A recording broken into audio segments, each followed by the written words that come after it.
And now Cecil County in the world, 30 at 6 welcomes William Rigler, local Thank you. author. Nice to meet you.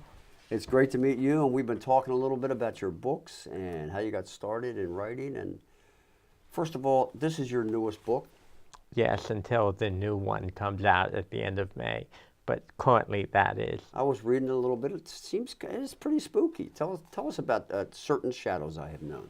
It's about a hitman who does not really believe in the supernatural, so he'll do the assignments relatively cheap, and a gangster hires him to do certain assignments, and he doesn't believe in it, but it turns out the assignments do have a supernatural element to them. Ooh, okay, so it's kind of a combination of adventure and sci-fi, and It's adventure, action, horror, at least. at least, Yeah. and then that unknown quantity, Mm-hmm. that regular quantity, Yes. which is the reason people should buy your books, right? Yes. How'd you get started writing?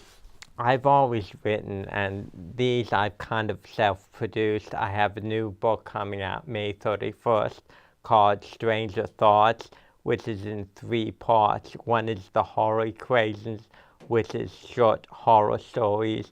One part is called the autumn storms, that's poetry and stuff. And then my favorite part is the ultimate guide to dating while avoiding supernatural menaces. I know a bit about that. Yeah, well, that's kind of important, isn't it? Mm.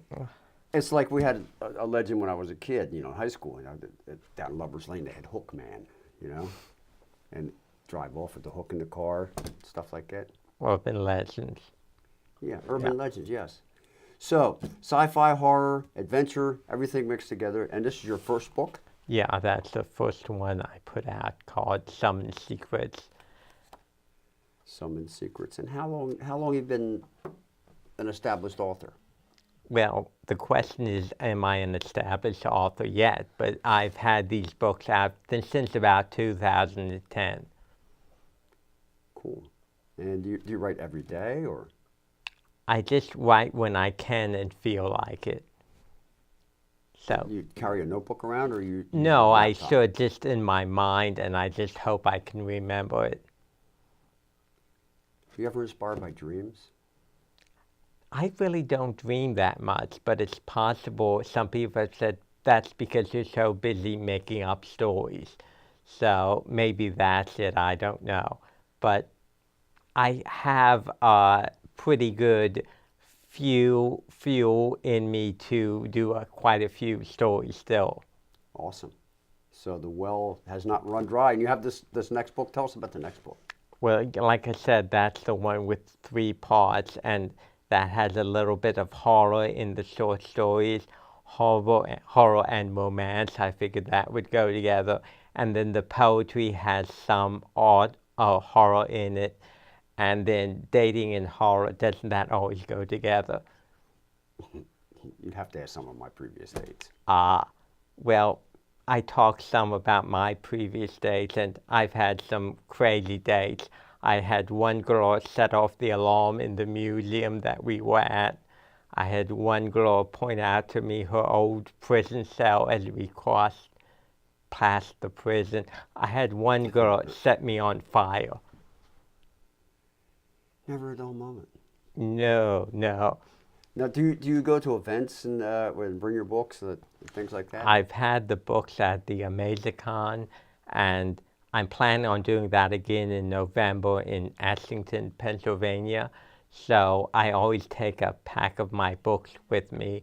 I did the 2 or 3 conventions in the last year, so that's what I hope to continue doing with the book. Speaking of events, you were telling me about something coming up May 11th. Yes, well, we're doing a zombie shoot at my friend Mike's farm. It's called the Funny Farm, and it's where they do improv shows. And this is going to be a zombie shoot for a short film that I've written, that I plan on being in, that I plan on directing. So yes, I'm wearing all the hats for that. And all zombies are welcome, right? Yes, and it's an all-zombie film. To the Funny Farm. Yes, at 10 a.m. it should start, hopefully. Well, I'm sure Mike will tell us all about it. Well, hopefully we'll survive the event. You never know when the zombie apocalypse is going to come. No, no, it could be in your neighborhood right now. Yikes. William, I feel a lot better after talking with you. Thank you. Thank you, and good luck with your new book, and we look forward to seeing it. Thanks.